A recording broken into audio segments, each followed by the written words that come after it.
Muito boa noite a todos. É um prazer recebê-los nesta noite na Faculdade de Direito de Ribeirão Preto, em que encerramos a 8ª Semana Jurídica, em que temos tido como tema Temos um Novo Processo Civil. É um grande prazer nesta noite recebermos os professores, doutores José Roberto Neves Amorim, desembargador do Tribunal de Justiça do Estado de São Paulo, especialista em processo civil, em arbitragem, em meios dialógicos e inovadores de composição e resolução de conflitos.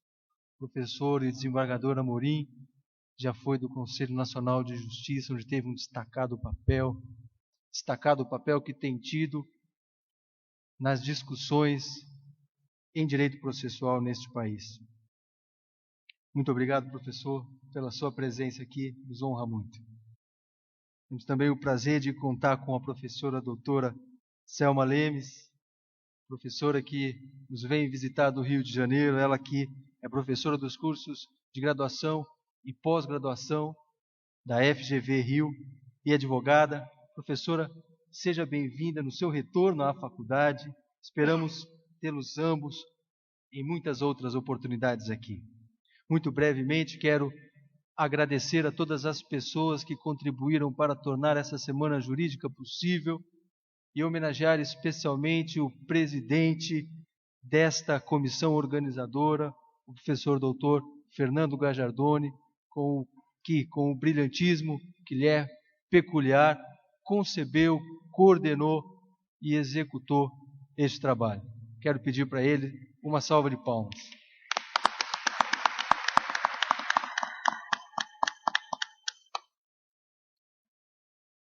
Quero agradecer também a todos os outros membros da comissão, ao professor Jair Cardoso também especialmente, e aos nossos patrocinadores, Leite, Tosto e Barros Advogados, a editora Juspodium e o Migalhas.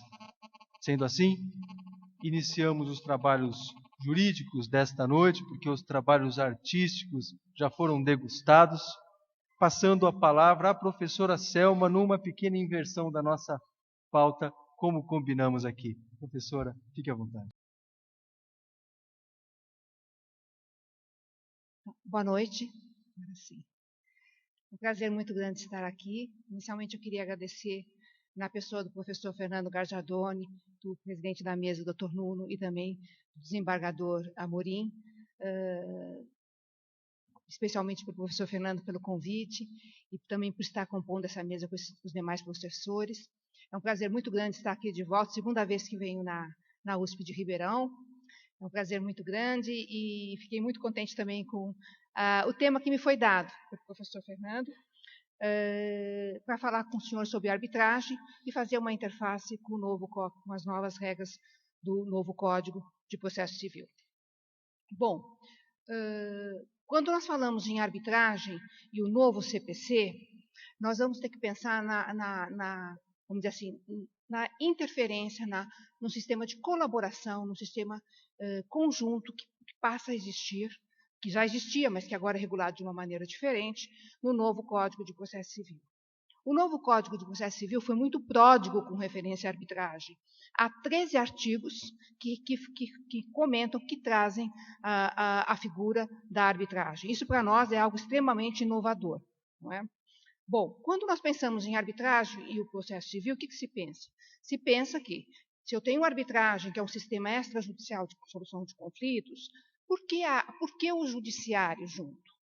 Porque a arbitragem ela é um método extrajudicial de solução de conflitos, mas ela não caminha sozinha. Há determinadas situações que se faz necessário a figura do Poder Judiciário, né? E nós podemos traçar essa linha, esse paralelo entre essas duas atividades, como discriminando-as como medidas de apoio e medidas de controle por parte do Poder Judiciário na arbitragem. Quando nós falamos de medidas de apoio, nós estamos nos referindo durante o procedimento arbitral, antes ou após. né?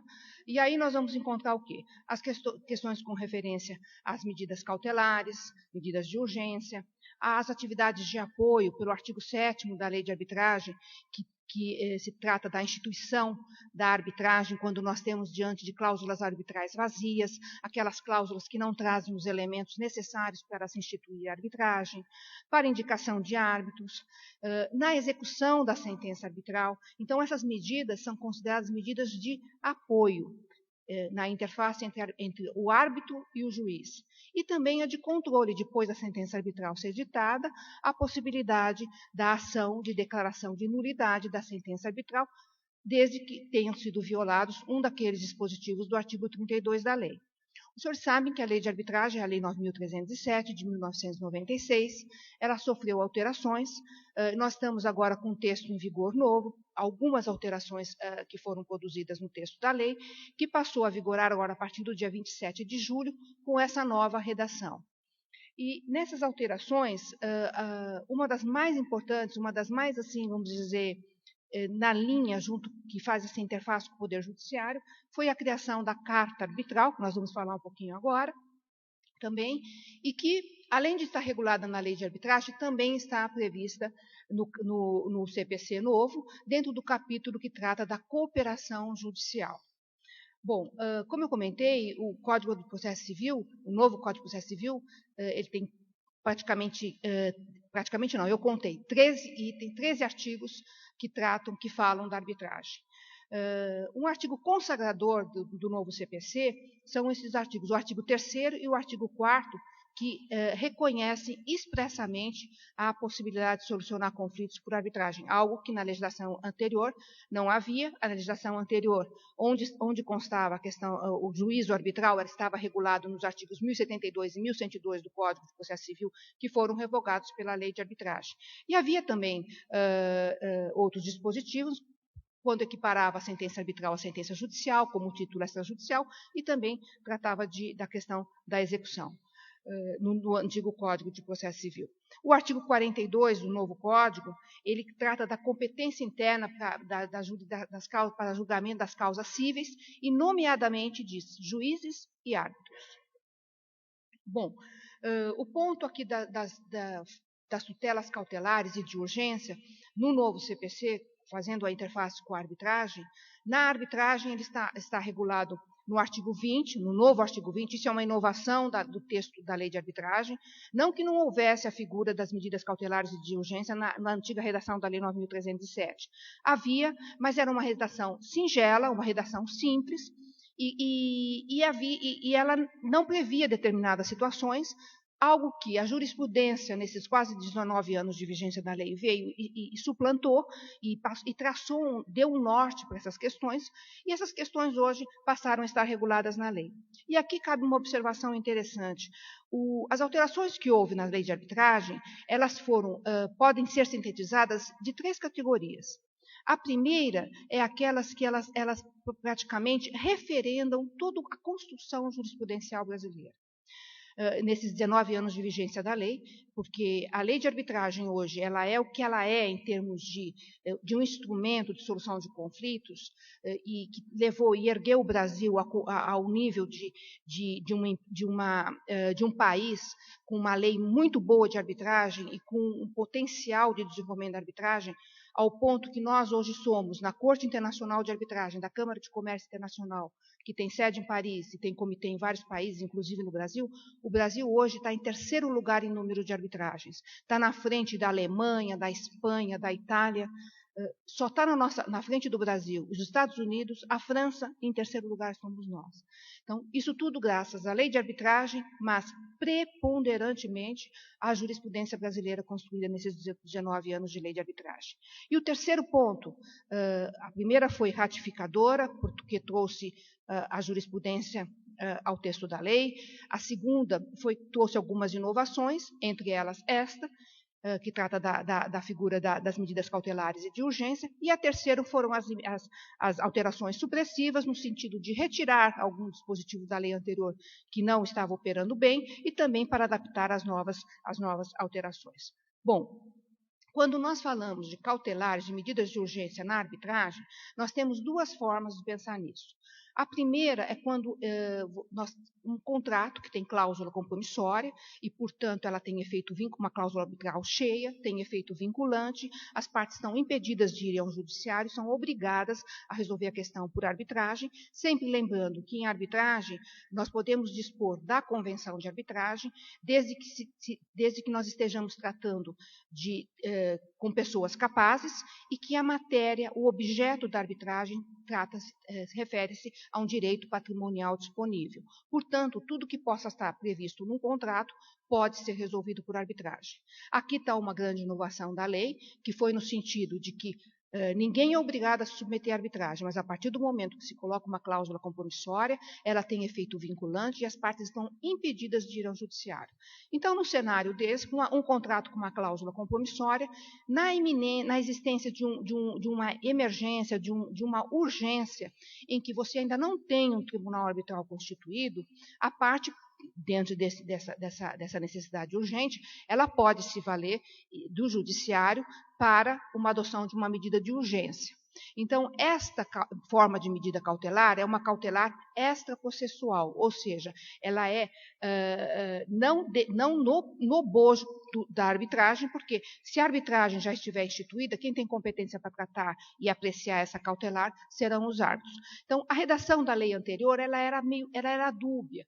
Mas aí eu devo salientar para os senhores, porque como também participei da elaboração da Lei 9.307, que essa dubiedade da lei não foi proposital, porque na época em que nós trabalhamos no anteprojeto de lei, nós não tínhamos ideia de como isso ia ser recepcionado pelo legislador, pela jurisprudência, não é? Porque nós estamos falando em 1991, quando o texto de lei foi redigido, né?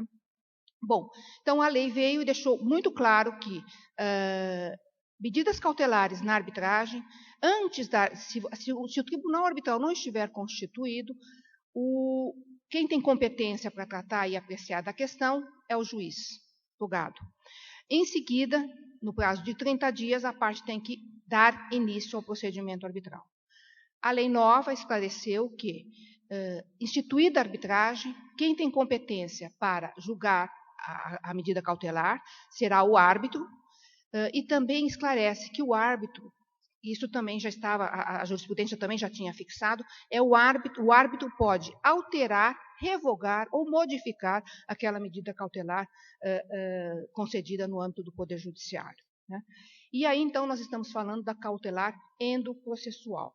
Agora, também temos que pensar que, mesmo um árbitro ditando uma medida cautelar, e se ela tiver a necessidade de ser cumprida coercitivamente, o árbitro não tem aquele poder que tem o juiz. O juiz tem um império. O árbitro é juiz de fato e de direito, diz o artigo 18 da Lei de Arbitragem, mas ele não tem o uso da força, o poder da força que tem um juiz. Neste momento, então, que surge essa figura nova da carta arbitral. Ou seja, para dar cumprimento a uma medida cautelar ditada no âmbito de uma arbitragem, e aí nós temos que fazer um parêntese, não é apenas para as medidas cautelares, mas também para a antecipação de tutela, né? E sempre lembrando que a antecipação de tutela só pode ser concedida pelo juiz, pelo árbitro. O juiz não está autorizado a dar uma antecipação de tutela por as questões óbvias. Você primeiro precisa dar início ao procedimento com conhecimento um pouco mais aprofundado do caso para poder deferir ou não uma antecipação de tutela, né? Bom, e aqui então na carta arbitral eu trago uma novidade para os senhores, porque nós temos aqui uma minuta isso foi criado pelo Comitê Brasileiro de Arbitragem, que contou com a redação do professor Fernando Fonseca Gajardoni e Paulo Macedo Garcia Neto, que redigiram essa minuta, porque como essa figura é nova da carta arbitral, eles propuseram, né, o professor Fernando junto com o Paulo, a redação de uma minuta, de um modelo de carta arbitral, tudo que deve conter essa carta arbitral, né? Então, obviamente, anexar a convenção de arbitragem, os documentos que atestam a nomeação de árbitro, os documentos que o árbitro aceitou sua função, e foi sugerido também que se colocasse a decisão proferida pelo árbitro, não obstante também estar em cima referido, né? Então, esse modelinho de carta arbitral tem a mão aqui do professor Fernando. Bom, passando então agora com a interface do novo Código de Processo Civil, nós vamos verificar que, como eu comentei, a questão da cooperação judicial, a carta arbitral está referida em todos esses artigos, no 69, no 237 e no 260, número 3. Né? E também, reiterando que, então, agora nós temos a carta arbitral regulada tanto na lei de arbitragem como no novo CPC. Um outro dispositivo interessante, o artigo 333.10, que trata da contestação, a possibilidade da alegação do réu da existência de convenção de arbitragem, assim como nós tínhamos antes no 301. Né? A audiência de instrução, que trata do que o juiz tentará previamente sugerir que as partes utilizem os métodos autocompositivos, métodos consensuais, né, e heterocompositivo, como é a arbitragem, falando da mediação e da arbitragem. A extinção do processo sem resolução de mérito, no caso da existência da convenção de arbitragem, né? A matéria tratando da sentença arbitral, considerando um título executivo judicial, o juízo competente no 516 para tratar do cumprimento de sentença arbitral, a cooperação internacional, né, tratando da homologação de sentença arbitral estrangeira, que também está regulado na lei de arbitragem. A lei de arbitragem tem um capítulo próprio, o capítulo 6º, os artigos 36 e seguintes da lei de arbitragem, trata da figura da homologação de sentenças, execução de sentenças arbitrais estrangeiras. Né? E o 1015, que fala do agravo de instrumento contra a decisão interlocutória que rejeita a alegação de existência de convenção em arbitragem, e, por fim, o artigo 1061, que é uma regra de concatenação dos dispositivos da lei de arbitragem com o novo CPC. Bom, e agora, além de traçar esse paralelo desses 13 artigos que tratam também da arbitragem no novo CPC, eu gostaria também de falar um pouquinho para os senhores sobre as alterações existentes na lei de arbitragem, que foi por meio da lei 13.129, de 26 de junho de 2015, como eu comentei, entrou em vigor 60 dias depois, está em vigor, então, desde o dia 27 de julho. Né? O que a lei trouxe de inovação? Praticamente são essas disposições.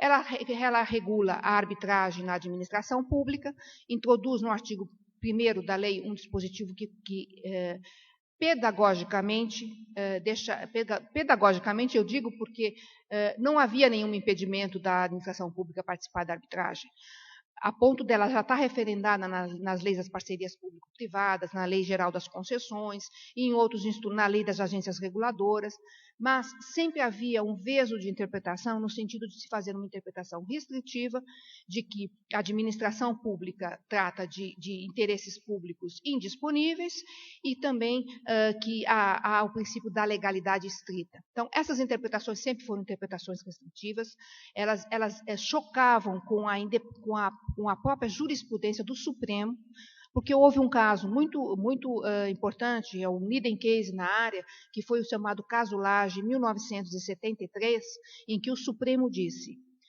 a administração pública pode, a autorização para que um Estado, quando eu gosto muito de falar de administração pública, porque daí nós incorporamos tanto a administração pública direta como indireta.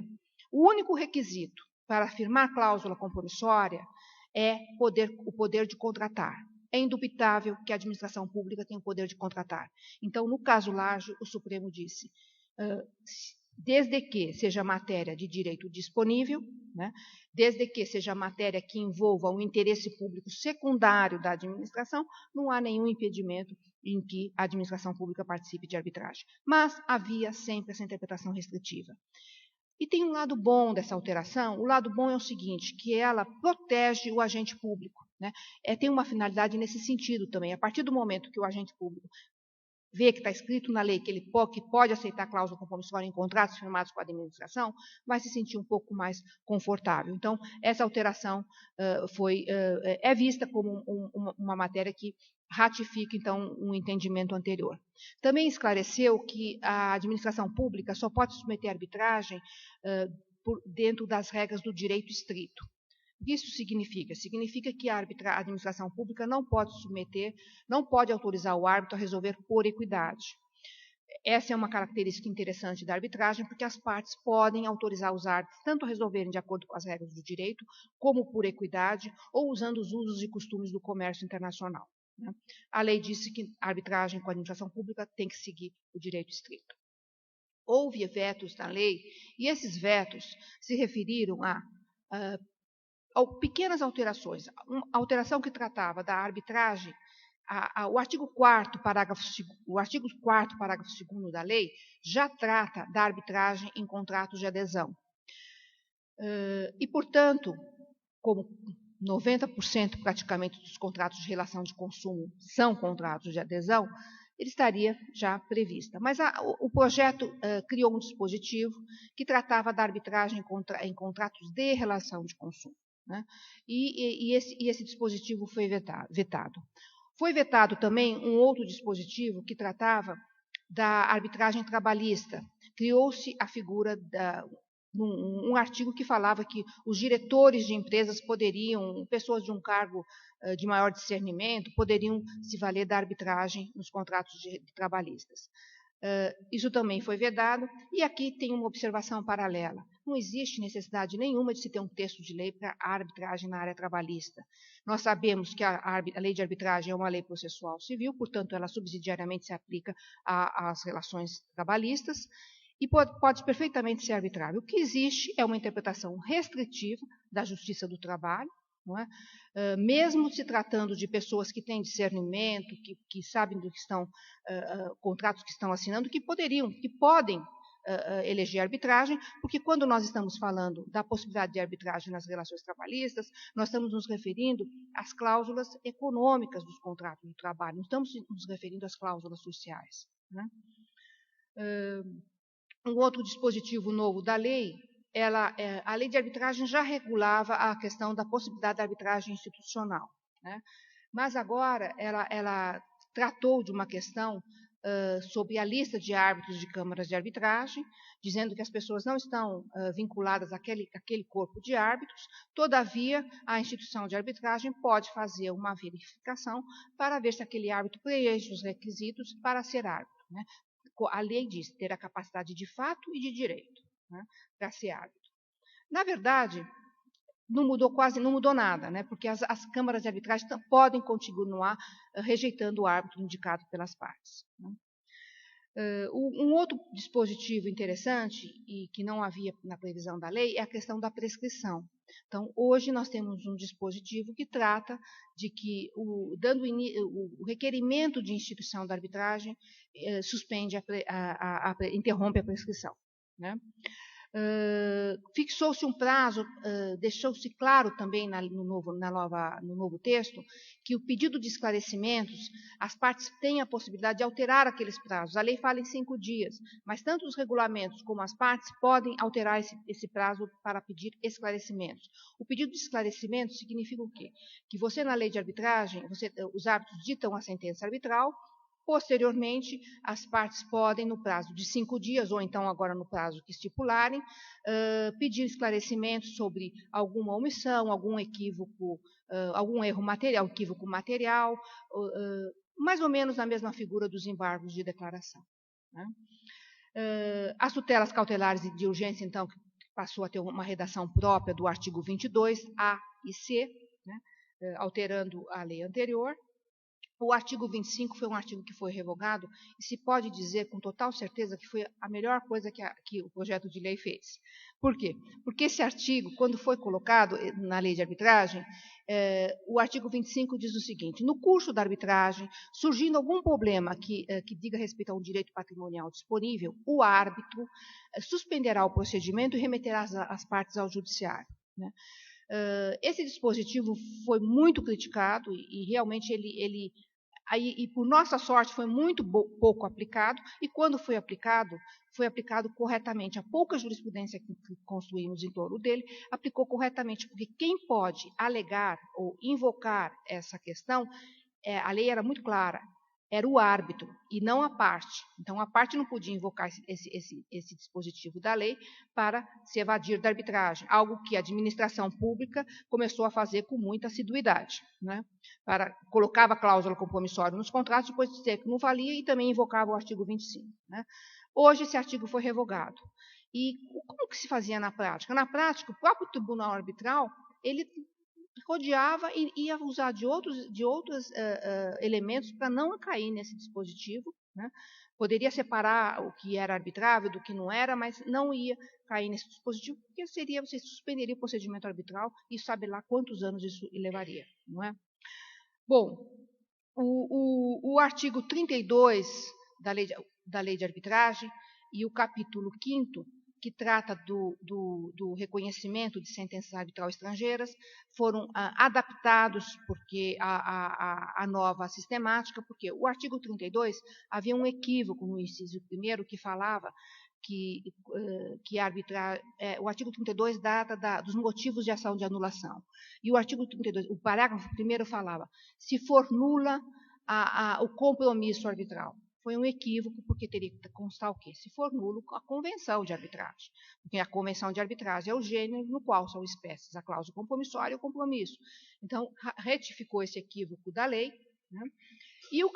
Todo o capítulo 6º da lei que trata sobre reconhecimento e execução de sentença arbitral estrangeira, ele continuou absolutamente igual. O que houve é conciliar as alterações, especialmente em decorrência da emenda constitucional 45, que passou a competência para reconhecimento de sentença arbitral, reconhecimento de sentença estrangeira, inclusive sentença arbitral, do Supremo para o STJ. Então, foram essas adaptações que foram feitas nesses dispositivos. Né? E uma outra inovação também da lei, e aqui eu já estou finalizando, foi dispor sobre arbitragem societária, né? Alterando o dispositivo da lei das sociedades anônimas, para dizer que é possível a inserção da arbitragem nos estatutos sociais das companhias, das sociedades anônimas. Né? Então, basicamente, foram essas as alterações na lei e também, tanto na lei como as introduzidas pelo novo Código de Processo Civil. Eu agradeço a atenção e estou à disposição para as perguntas que surgirem. Muito obrigada.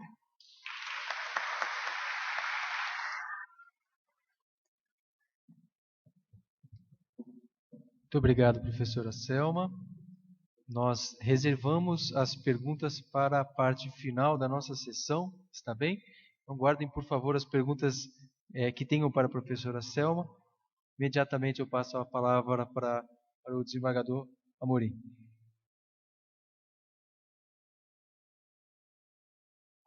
Boa noite a todos, é uma honra estar aqui, muito feliz de ter recebido o convite do professor Gajardoni, que sempre é um amigo que lembra da gente, e fico muito feliz e agradeço na sua pessoa todos os professores da casa. Cumprimento o professor Nuno Coelho, nosso presidente da mesa, também pela simpatia, pela lianeza com que nos recebeu. Cumprimento a professora Selma. É sempre difícil falar depois da professora Selma, porque o brilhantismo dela sempre sobressai bastante e a gente já tive a oportunidade de estar com ela. Não é nada fácil, né?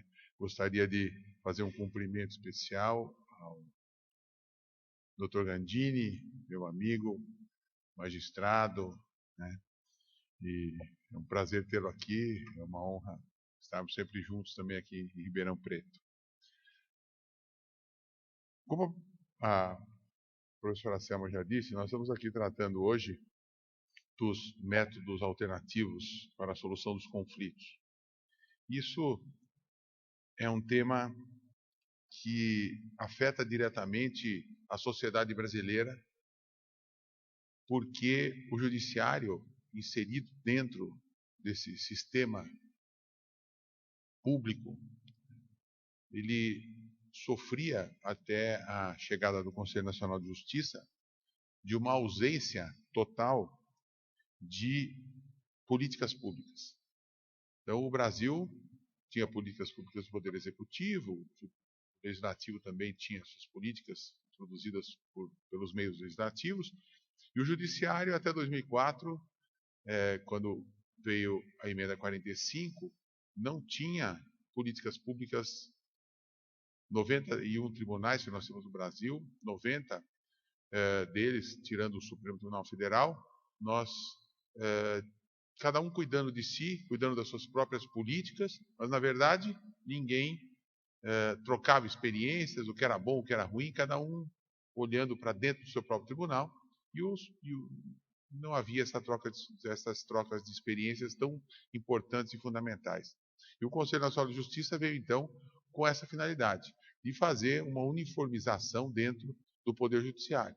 Essa troca de experiências com o expurgo daquilo que não servia, do que não era bom para o Poder Judiciário, e em compensação trouxe também as políticas públicas para o Brasil todo, para todos os tribunais. E aí todo mundo tinha que cumprir as metas, tinha que cumprir as políticas públicas, né, para que nós pudéssemos ter um judiciário mais coeso, um judiciário mais uniforme, com objetivos traçados de uma forma prática, de uma forma direta para o cumprimento pelos tribunais.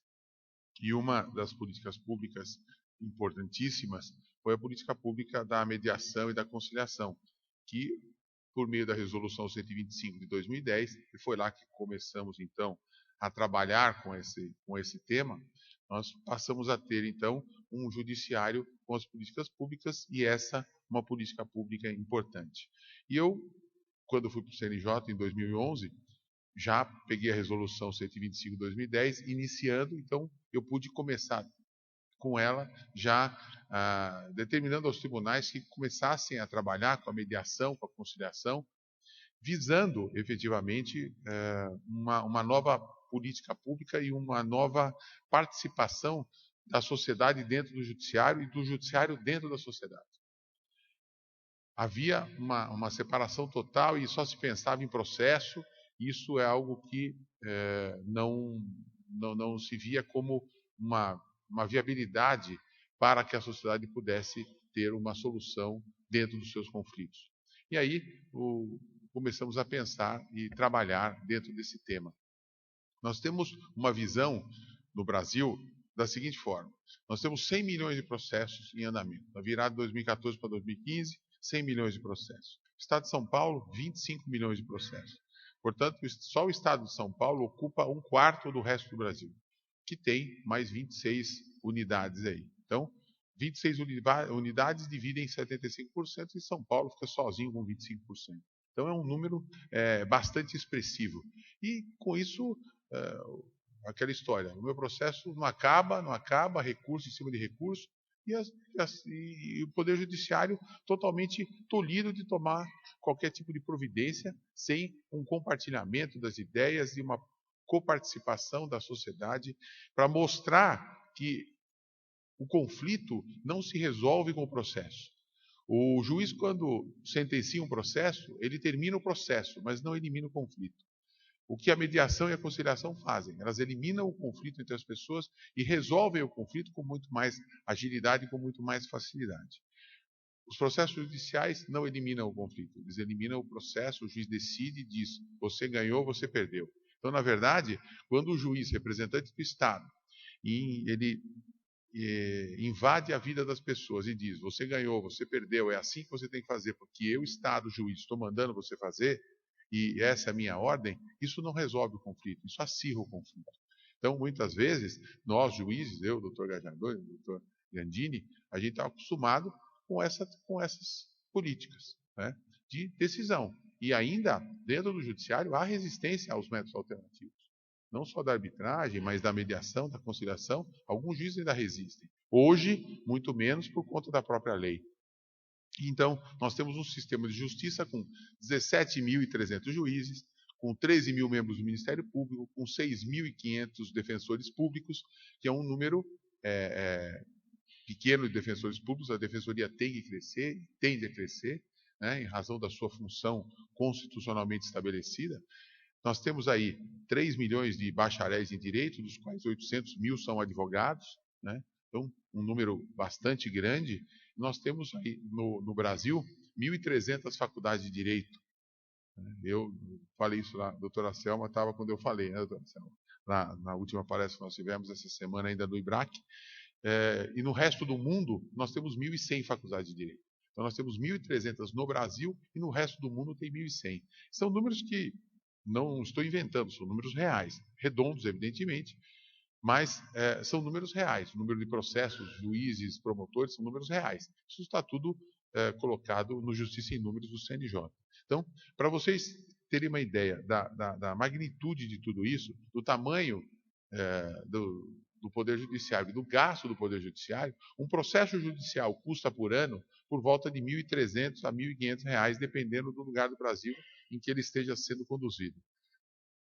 Multiplique isso por 100 milhões, vocês vão ver mais ou menos a despesa que o Judiciário tem só para tocar esses processos que estão em andamento. Então, é uma coisa assim absurda. Gasta-se dinheiro de uma forma totalmente desequilibrada. Por quê?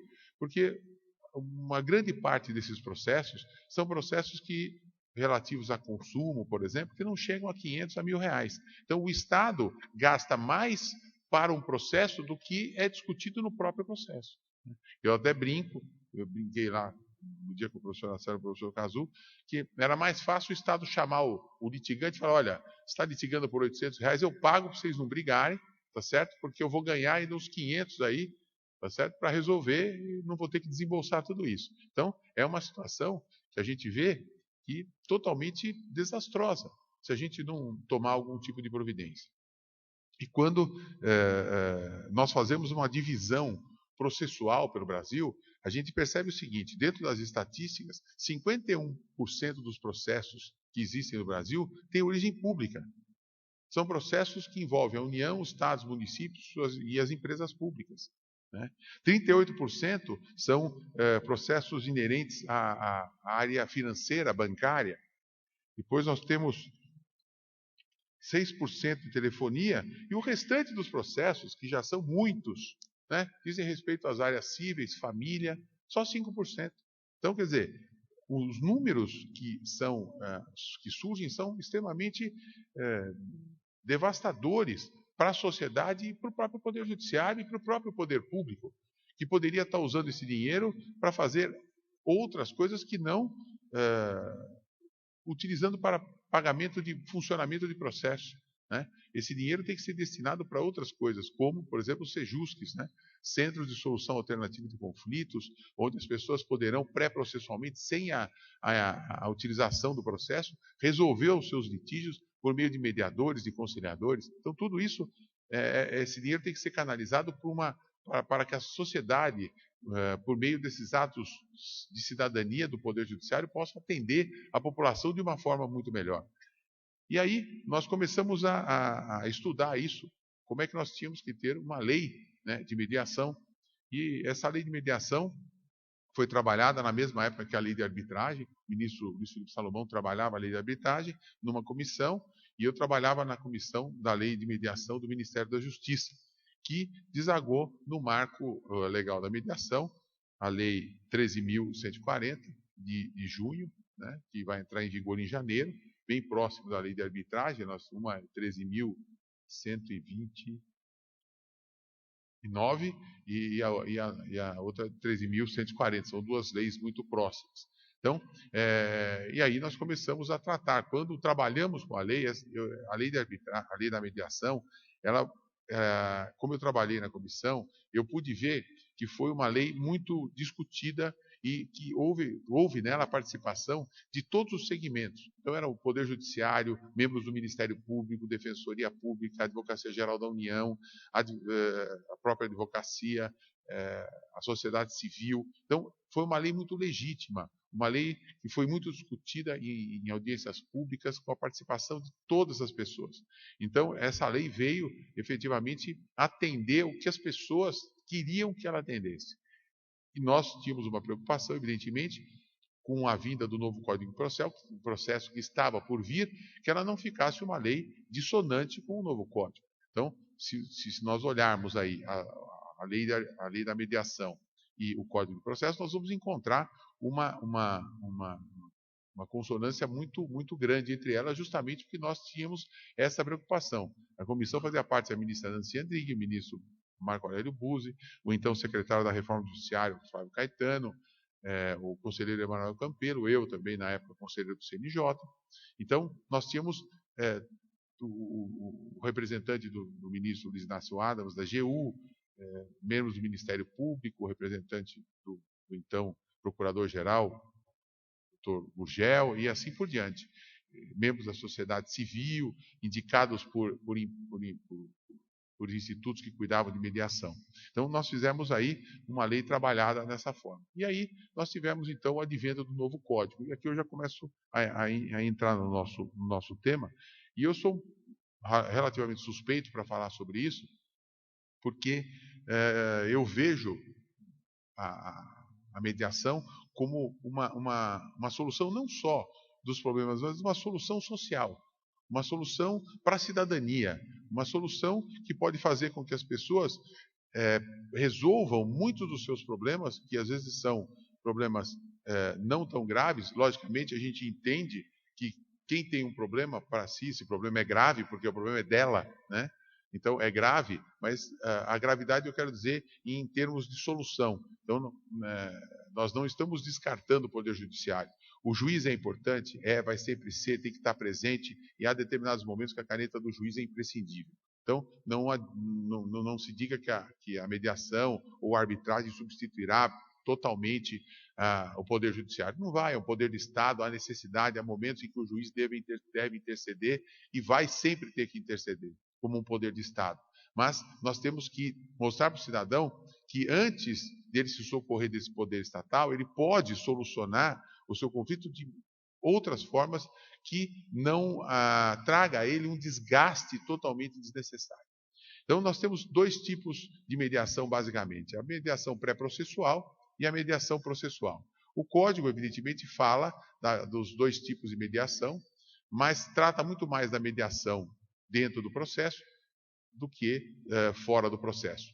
Ela trata, na medida da fora do processo, quando ela determina a criação e instalação de sejusques, de centros de solução alternativa de conflitos, para que as pessoas possam se dirigir aos centros sem a necessidade de judicializar. Então, eu tenho um problema, eu procuro um sejusque. O Estado de São Paulo é o mais avançado hoje, tem 142 sejusques instalados pelo Estado de São Paulo inteiro, né, porque nós já estamos vendo que a lei já está determinando o encaminhamento das petições iniciais recebidas pelo juiz para o sejusque.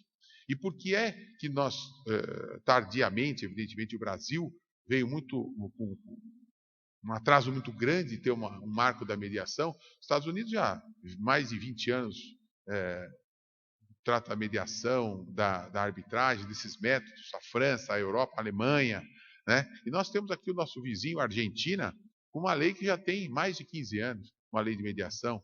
Na Argentina, eles ainda utilizam a mediação como um pressuposto processual, digamos assim. Ou seja, a pessoa é obrigada a mediar antes de entrar no judiciário de qualquer forma. Então, ela tem que procurar uma mediação e, obtendo a certidão negativa da mediação, é que ela vai instruir a sua petição inicial com essa certidão para poder o juiz receber a petição inicial.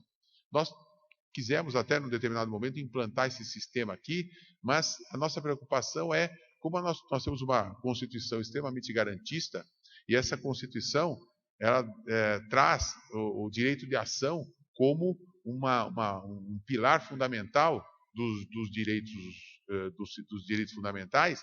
E aí nós ficamos com medo de que, se colocássemos uma mediação pré-processual obrigatória, nós poderíamos ter uma parte da lei invalidada como inconstitucional pelo Supremo Tribunal Federal, o que, na verdade, enfraqueceria o teor da lei. Então, nós nem pensamos em colocar isso na lei e colocamos a ideia de que a petição inicial seria distribuída e o juiz, então, ao receber, o que não tiraria o direito de ação, ao acesso ao judiciário, e o juiz, então, no primeiro momento, cumpridas as formalidades e eventuais procedimentos urgentes que ele deva tomar no início do processo, encaminhar para a mediação.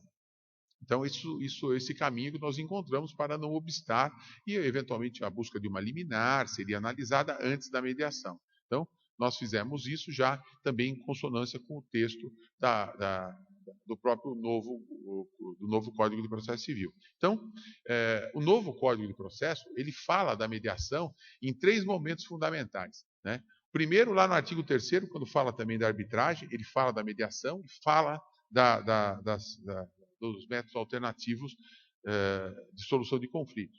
Quando ele lá, no artigo 3º, parágrafos 2º e 3º, ele trata imediatamente da mediação e da conciliação. Ele fala lá no caput do artigo 3º, não se excluirá da prestação jurisdicional ameaça ou lesão de direito. E aí, no parágrafo 1º, disse a professora Selma, é permitida a arbitragem na forma da lei.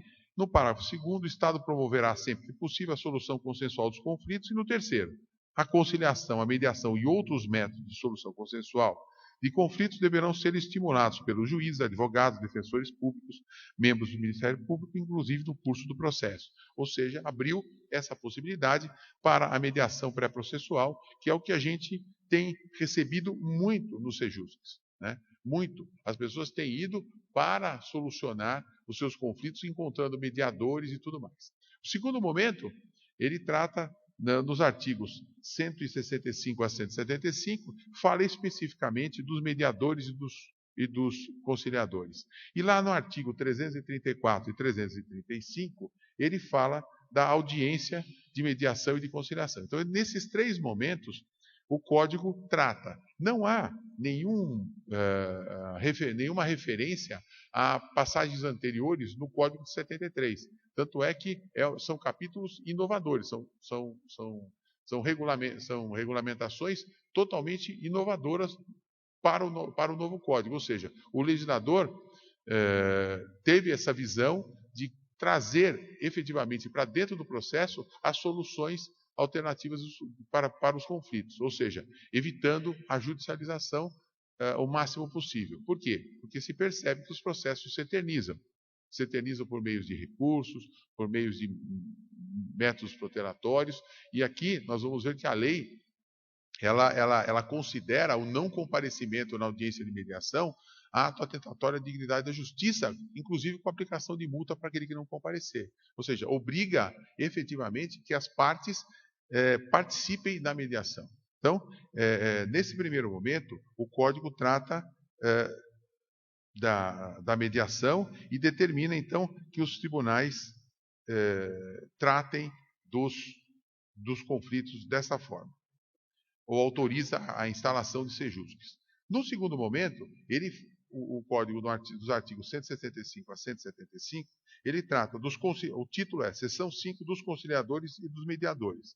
E aí, no artigo 165, o caput ele já determina aos tribunais que criem sejusques, centros, e instalem os centros. Para quê?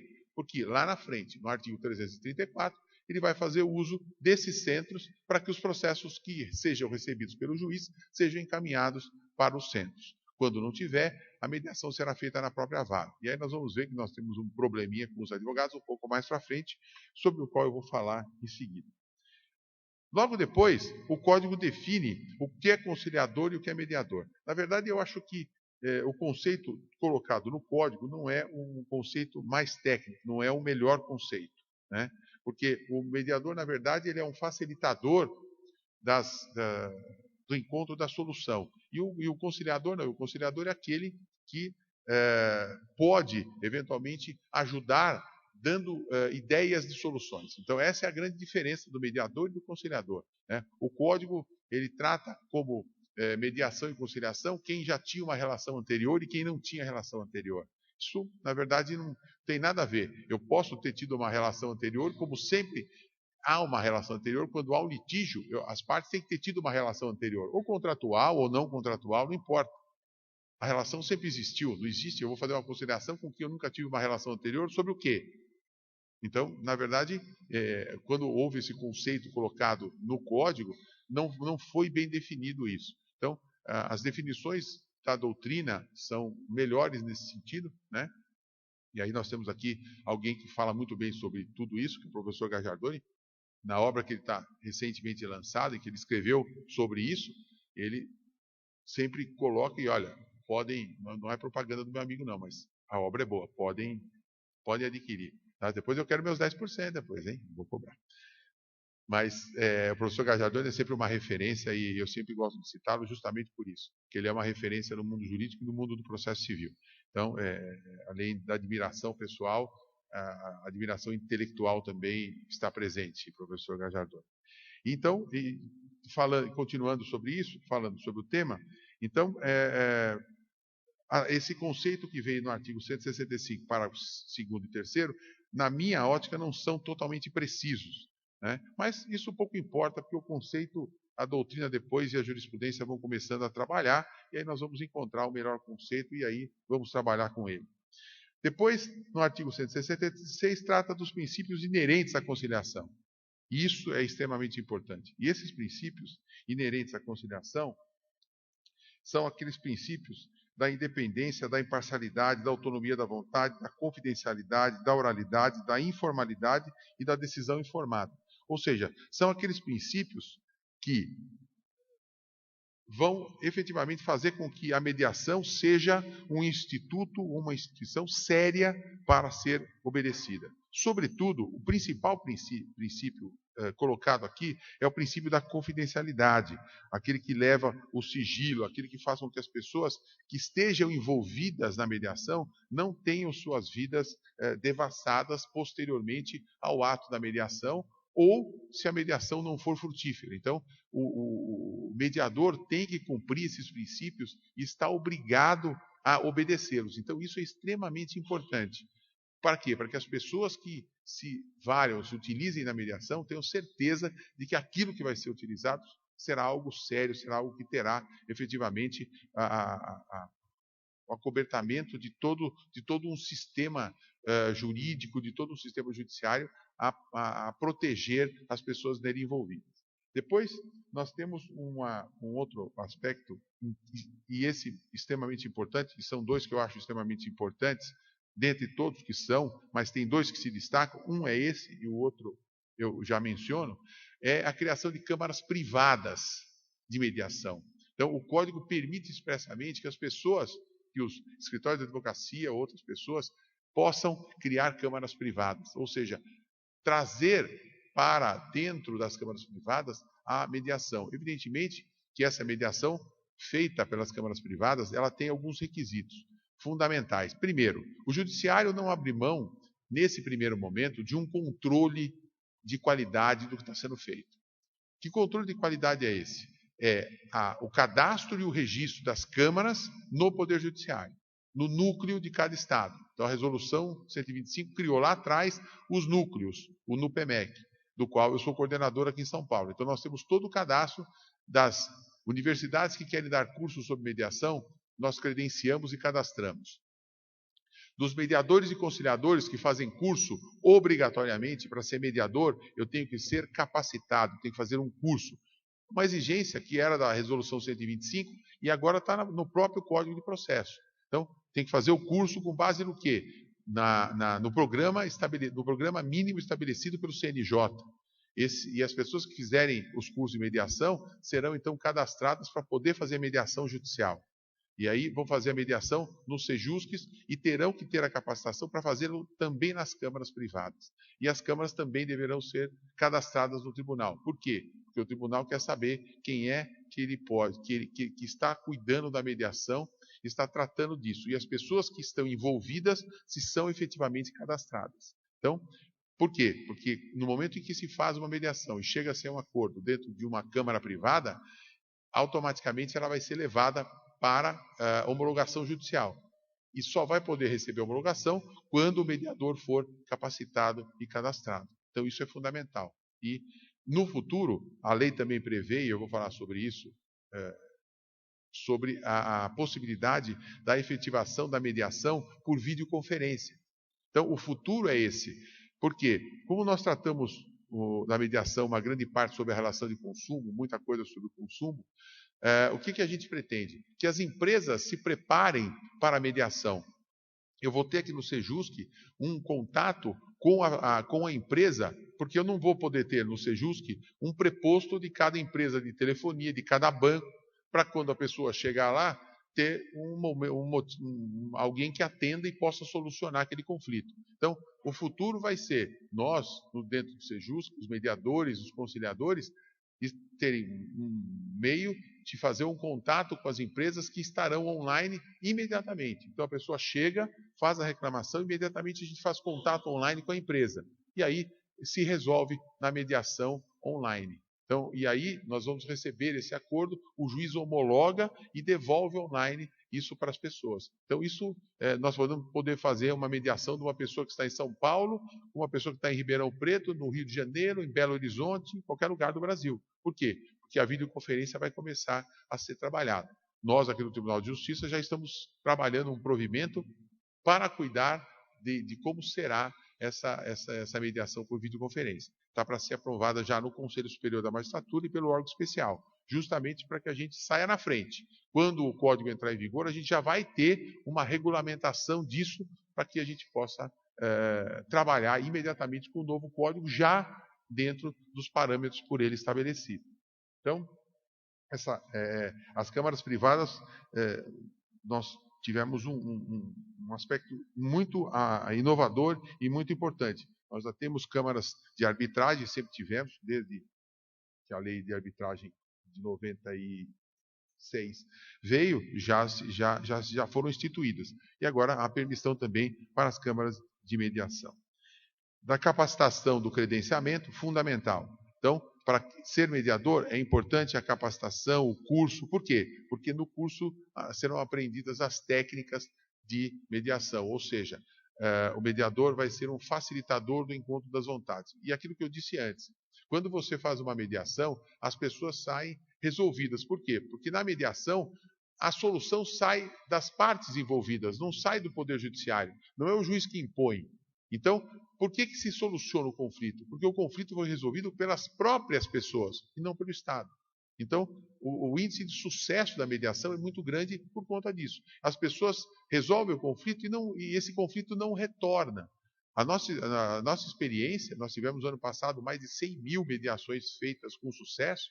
Nós percebemos que as pessoas que resolvem na mediação, elas não voltam a ter conflitos posteriormente. Então, isso é extremamente importante e demonstra o caminho certo que nós estamos tomando, levando as pessoas para a mediação ao invés da judicialização dos seus problemas. Né? Então, a capacitação, a previsão também de concurso público para mediadores, ou seja, poderá futuramente se tornar uma carreira pública, algum tribunal que quiser fazer carreiras públicas para mediadores, a lei já prevê a possibilidade de concurso público, não é o caso de São Paulo, mas nós temos mediadores, quem sabe mais para frente, o credenciamento e o cadastro. No artigo 167, nós tivemos uma preocupação um pouco maior, porque, na verdade, o artigo 167, parágrafo 5º, ele diz o seguinte, ele traz o impedimento do advogado que trabalha na mediação ou na conciliação junto ao juízo. Ele não poderia exercer a advocacia onde ele está mediando ou conciliando. Isso nos assustou um pouco, achamos até que a ordem iria interceder nessa parte do código, mas não o fez. E nós, aqui pensando na mediação, falamos, olha, quando nós estamos em São Paulo, que nós temos 40 varas cíveis no Fórum Central, temos varas cíveis nos 12 fóruns regionais, 10, 12, 15, não teria problema. Mas a nossa preocupação é o seguinte, numa comarca onde tem 2 varas, 3 varas, como é que nós vamos trabalhar com isso? Como é que o advogado vai poder, se ele atua no juízo, ele não vai poder ser mediador nem conciliador. Muito embora a gente saiba que a ideia do mediador do conciliador não é que seja só advogado. Pelo contrário, a gente quer mediador de todas as categorias, médicos, engenheiros, psicólogos, assistentes sociais, até porque num processo de família, para nós é muito mais interessante a mediação ser feita por um assistente social ou por um psicólogo do que por um advogado. Muito embora a lei exija a presença de um advogado. Não na mediação, mas presente, trazido pela parte, ou quando a parte não traz o advogado, que haja um advogado presente ou um defensor público. Para quê? Para que as partes possam eventualmente tirar alguma dúvida jurídica.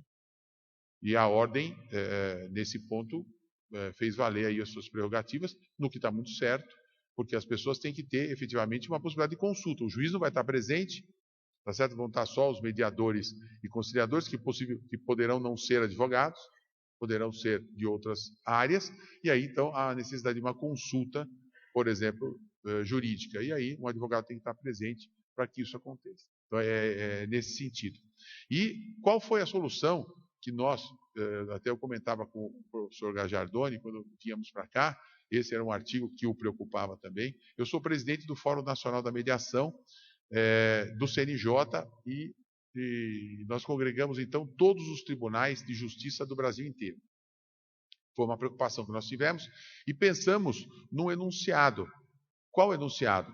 De que havia um enunciado no seguinte sentido: da separação do juízo da vara do juízo do Sejusc. Então, o advogado que atua como mediador conciliador no Sejusc, ele pode trabalhar no juízo da mesma comarca sem problema nenhum.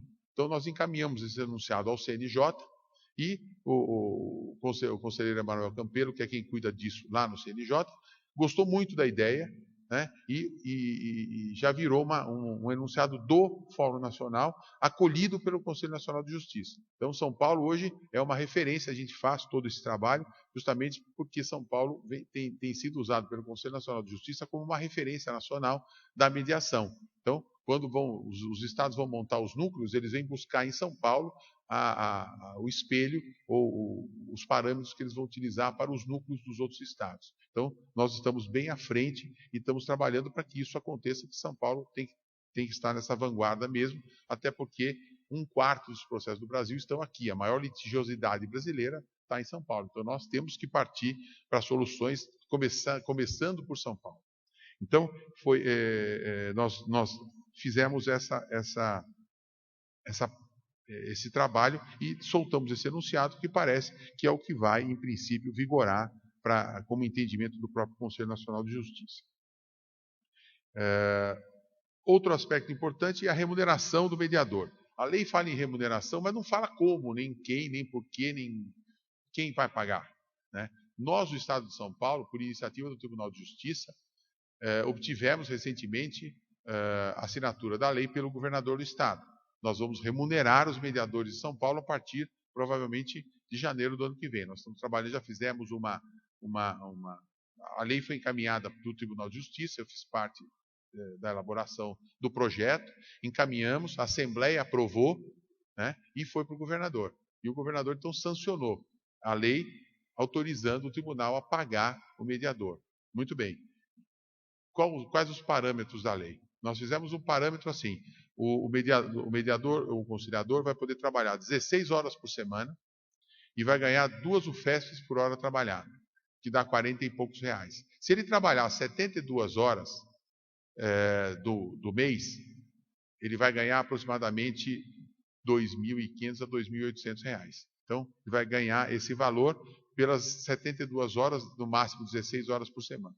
E aí muita gente me pergunta, mas por que só 16 horas por semana? Porque nós não queremos os mediadores profissionais. Se a gente quisesse mediador profissional para trabalhar full time dentro do Sejusc, nós então faríamos diferente. Nós faríamos concurso. Essa verba é título indenizatório, ou seja, não vincula o mediador ao Estado. Ele trabalha para o Estado, mas recebe essa verba a título indenizatório. E tem esse período que nós fizemos justamente para dar oportunidade a outras pessoas que fizeram o curso trabalhar também como mediadores. E dar ao juiz a possibilidade de selecionar os melhores mediadores para poder, então, trabalhar com eles, né? Vai haver uma seleção natural daqueles que melhor se desenvolverem, porque há também a necessidade de uma pesquisa que é feita no final de cada mediação, pelas partes que participaram da mediação. Então, o Estado de São Paulo, mais uma vez, sai na frente, já com essa remuneração dos mediadores também, podendo trabalhar já mediante o recebimento de uma determinada importância. Evidentemente que, em alguns casos, como prevê o artigo 169, a gratuidade estabelecida porque as pessoas não têm condições financeiras, e aí a mediação é feita gratuitamente, deverá ser. O mediador, segundo a lei, terá o tratamento de funcionário público, portanto, incidindo nos crimes inerentes ao funcionário público quando cometer algum deslize no curso da mediação. Há o impedimento também de que o mediador, no prazo de 2 anos, ele seja consultor ou advogue para as partes para as quais ele fez a mediação, justamente para evitar que a mediação seja, o sejusc seja uma captação de cliente para alguém mal intencionado, evidentemente. Então, isso é uma proibição que levaria à exclusão do quadro de mediadores mediante um procedimento administrativo aberto pelo tribunal, conduzido pelo núcleo. Então, esses são aspectos importantes. Outro aspecto extremamente importante é a possibilidade de mediação pelo poder público. Isso é o segundo aspecto que eu lembrei, que eu disse aos senhores, que seria um aspecto importante. Por quê? Porque nós sempre tivemos esse problema do poder público. O poder público, para fazer acordo, para poder fazer conciliação, era um custo. Por quê? Porque não havia normativo, não havia lei que autorizasse. Então, no Brasil, assim, sempre se pensa no pior e nunca no melhor. O raciocínio o que vai acontecer de ruim? Depois a gente pensa no que vai acontecer de bom. O que está errado. A gente tem que pensar primeiro nas coisas boas, porque o ruim normalmente é exceção, mas o ruim é que atrai. O ruim é que chama atenção. Infelizmente é assim que funciona. Isso nos entristece muito. Então as pessoas pensam, por que o poder público não fazia mediação e conciliação? Porque o procurador podia beneficiar e se corromper recebendo uma parte para fazer um acordo melhor. E se a gente pensar do lado do contribuinte, que vai ter a possibilidade de resolver os seus problemas com maior celeridade, com maior rapidez, fazer um acordo para um parcelamento das suas contas, ou seja, poder resolver a sua vida e ficar quite com a administração pública. É esse o raciocínio que tem que vigorar. Evidentemente que o poder público vai ter que criar, já que a lei autorizou, ele vai ter que criar um sistema de pesos e contrapesos para dizer, olha, nós vamos mediar e conciliar em tais hipóteses, de determinada forma. Por exemplo, alçadas, valores de alçada. Até um determinado valor o procurador pode fazer, o valor X ao valor Y tem que ser o procurador e o chefe, e aí subindo, inclui aí até chegar no procurador-geral, não sei, e aí vai passando para que se tenha uma segurança jurídica daquilo que está sendo feito. O que não pode é partir da premissa equivocada de que a coisa não pode ser feita. Pelo contrário, o poder público tem o maior interesse. Por quê? E nós também temos. O judiciário tem muito interesse. Por quê? Porque, como eu já lhes disse, 51% dos processos, desses 100 milhões, 51 milhões de processos têm origem na área pública. União, Estado, município e as pessoas jurídicas ligadas a eles. Ou seja, eles são responsáveis por uma massa, por uma gama de processos absurda que não tem solução. Por quê? Porque recorre, não acaba, recorre, não acaba. E a mediação é a solução. Então nós temos feito inúmeras parcerias com prefeituras que têm leis aprovadas nas câmaras para poder dar limites de mediação, limites de conciliação, e assim as pessoas estão se acostumando a fazer a mediação na área pública. Por quê? Porque agora a lei, tanto a lei da mediação quanto o novo código, permitem isso. Então esse é um avanço extremamente importante e muito bom para a lei. Muito bem. Então, encerrada essa primeira fase, na verdade a segunda, porque a primeira foi aquela mencionada no início dos princípios fundamentais do processo, a segunda dos conciliadores e mediadores, das câmaras, da autorização pública da remuneração, a terceira e última parte, aqui eu já me encaminho para o encerramento e me desculpo por me alongar, é a parte relativa à audiência de conciliação e mediação. Ou seja, como é que isso vai ser procedido? A pessoa entra com a ação, o juiz recebe e encaminha para o sejusc. Ele manda citar a pessoa para, no prazo de 30 dias, para fazer a mediação. E aí, esse processo é encaminhado para a mediação.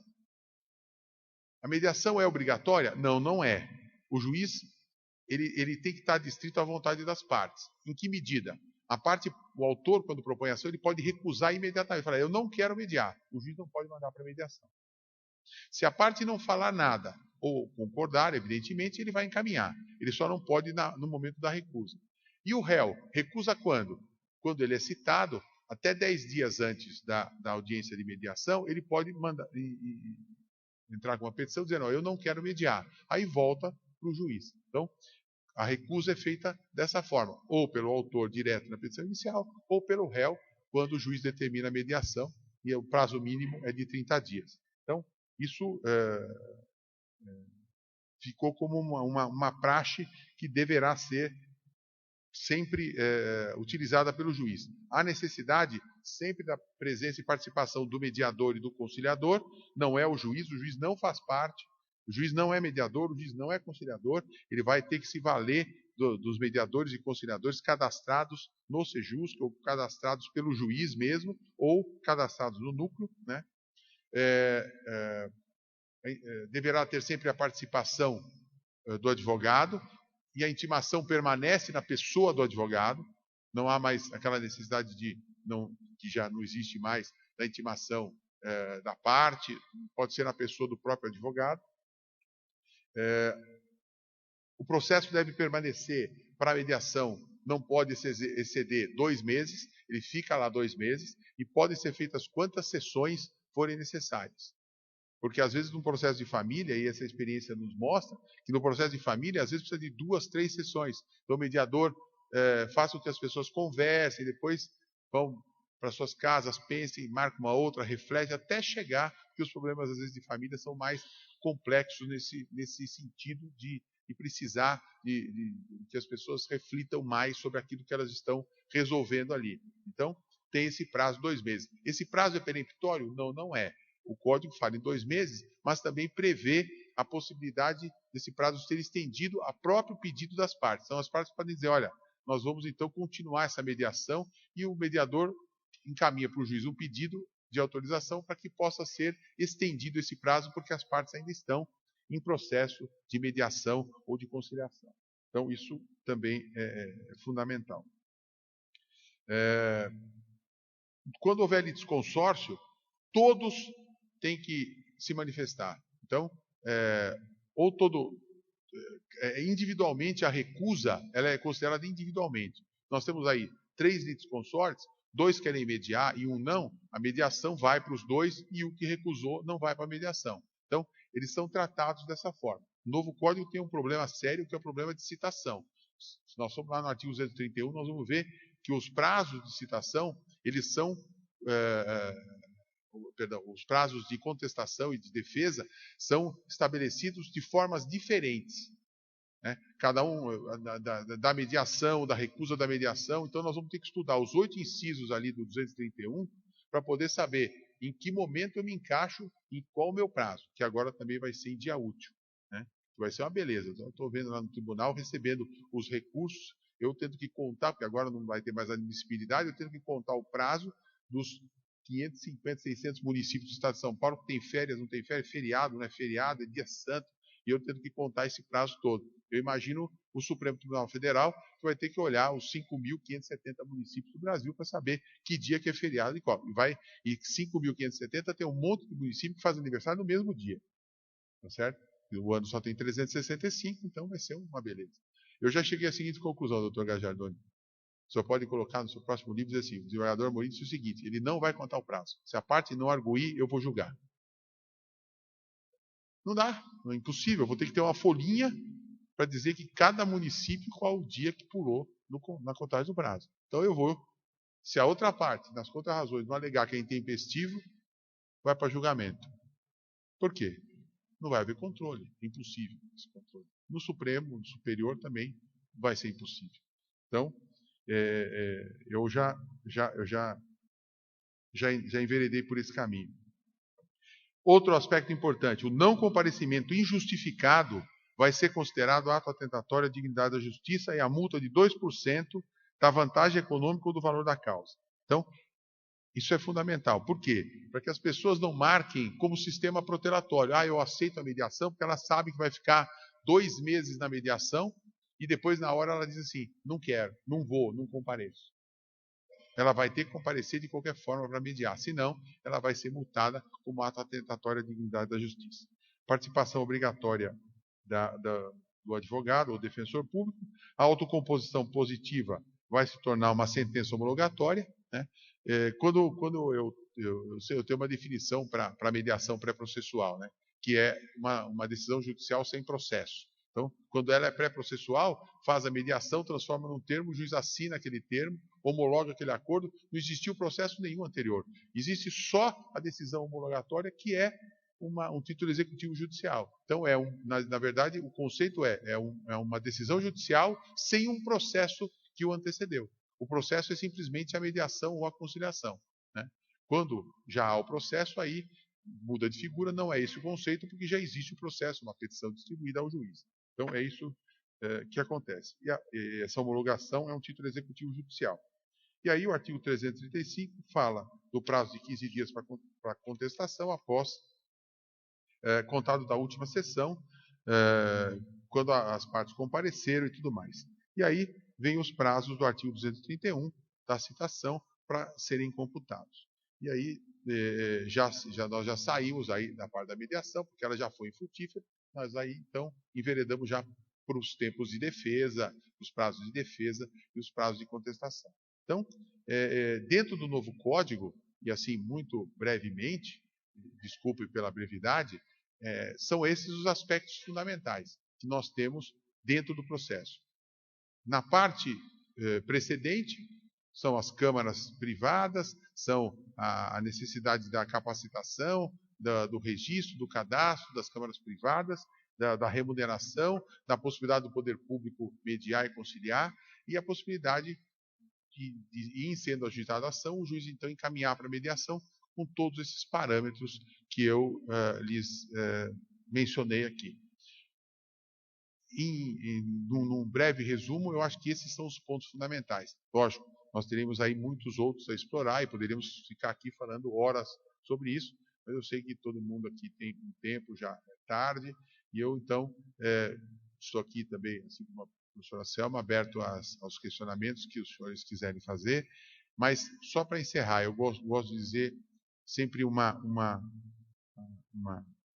palavra importante, que muita gente quer ser mediadora, vai fazer o curso, vai ser mediador, e o mediador, ele tem um aspecto extremamente importante. Quem gosta de mediar, de conciliar, tem isso dentro de si, né? Então, não só aprender as técnicas, mas tem na sua alma, dentro do seu espírito, um olhar diferente para o próximo, um olhar diferente para aqueles que querem ajudar o próximo dentro dos atos de cidadania permitidos pela própria lei. E aí, não adianta as pessoas terem uma técnica totalmente aprimorada, se elas não tiverem dentro delas o espírito de mediador, a vontade de ajudar e um olhar para dentro das pessoas, um olhar para a alma humana, né? Então, e eu encerro trazendo uma frase do psiquiatra suíço Carl Jung, que ele diz o seguinte: conheça todas as técnicas, domine todas as técnicas, mas ao tocar uma alma humana, seja apenas outra alma humana. Então esse é o espírito da própria mediação, o espírito da conciliação. Muito obrigado pela atenção que foi dispensada.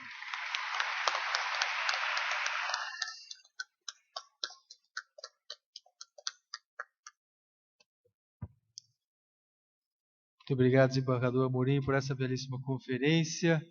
Passamos agora à fase das perguntas e dos debates. Quem se habilita primeiro?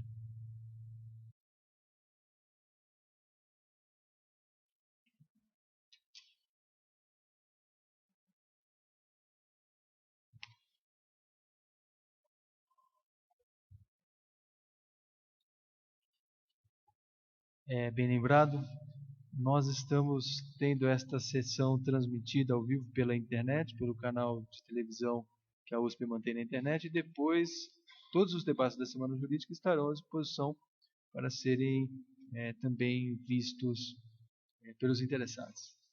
Boa noite a todos, quero cumprimentar os que estão presentes, agradecer a professora Selma, desembargadora Amorim por estarem presentes. Eu tenho uma dúvida para cada um. Na verdade, para o desembargador Neves Amorim eu tenho duas, são dúvidas mesmo. A professora Selma, inclusive hoje, teve a oportunidade de noticiar para a comunidade arbitral que o Tribunal de Justiça de São Paulo, ele atendendo a apelo da comunidade arbitral, finalmente, né, estabeleceu uma competência privativa na capital para tema de arbitragem. Queria saber da professora Selma se ela vê efetivamente esse estabelecimento como vantagem, considerando que eventualmente pode acontecer de você ter um viés ideológico do juiz da vara que foi escolhida para cuidar de arbitragem, e esse viés ideológico, ao mesmo tempo, ele pode ser positivo a favor da arbitragem, como pode ser negativo, né? E isso pode causar algum problema. Então, gostaria de saber a opinião da professora Selma. E deixa eu já aproveitar e já perguntar para o desembargador Neves Amorim, que aí eu poupo a minha figura física aqui do palco e vou aprender ali de baixo. Professor Neves Amorim, o 334, ele estabelece que você só não haverá audiência de conciliação ou mediação se eventualmente ambas as partes expressamente apontarem que não o querem, o autor na inicial e o réu numa petição que ele tem que apresentar pelo menos 10 dias de antecedência da conciliação e da mediação. Está havendo uma polêmica no meio jurídico, porque alguns entendem que essa necessidade de duas recusas, ela violaria o princípio da autonomia da vontade, que é um dos pilares, não só da arbitragem, como da própria mediação. Eu queria saber se o senhor já pensou sobre isso e se o senhor acha que realmente tem que haver as duas desistências ou uma bastaria, né? E a segunda que eu queria perguntar para o senhor é o seguinte: o novo CPC fala em conciliação e mediação. E a lei de mediação só fala de mediação. Eu queria saber se o senhor já também refletiu a respeito, se a lei de mediação só se aplica para a mediação e, consequentemente, a disciplina da conciliação estaria no novo CPC apenas, né? Queria mais uma vez agradecer a ambos e essas são as dúvidas. Obrigado.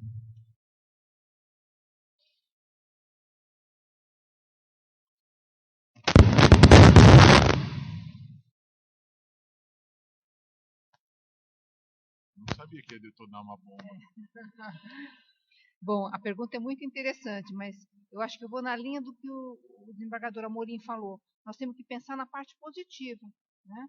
No sentido que seria muita falta de sorte ter 3 varas em São Paulo da recuperação judicial, falências e arbitragem, e o árbitro e o juiz não estiver contaminado, eu digo assim, no bom sentido, que a gente fala muito em arbitragem, que as pessoas são mordidinhas por uma mosquinha e você fica fanático por aquilo, entendeu?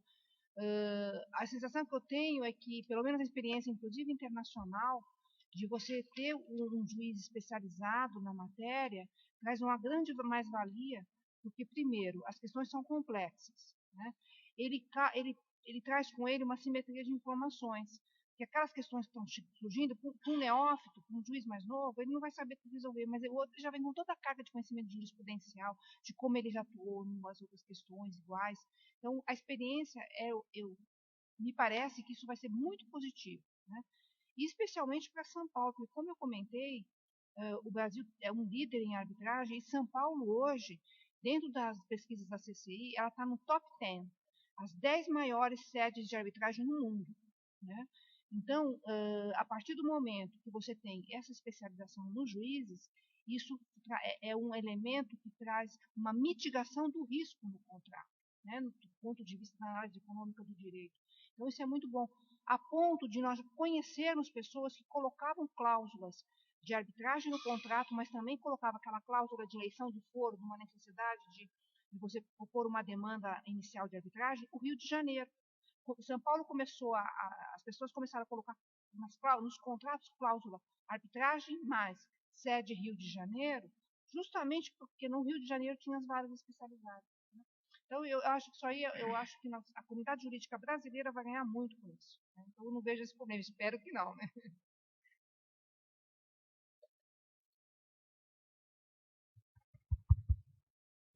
Professor Gardador, obrigado pelas perguntas. Quanto ao problema da manifestação, quanto à não realização, embora o código diga, né, a audiência não será realizada. Primeiro, se ambas as partes manifestarem expressamente desinteresse na composição consensual, eu acho que aí o ambas as partes é cada uma no seu momento, e não conjuntamente, até porque nem poderia. E o código, ele mais para frente, ele fala assim, o autor, quando não quiser, expressamente na petição inicial. Então, o réu não estaria presente. Então, não poderia ter a concordância dos dois. E aí, se ele disser de cara, não quero, o juiz não vai mandar. E o réu até 10 dias antes da realização da audiência. Então, ele fala expressamente, mas expressamente dizendo o autor no seu momento e o réu no seu momento. Essa é a interpretação que eu faço, e não conjuntamente. Certo? Então, eu acho que essa é a primeira. Eu entendo que ele fala nos dois, mas para dizer o autor no seu momento e o réu no seu momento. Essa é a interpretação que eu dou, eu acho mais razoável. Né? E a segunda...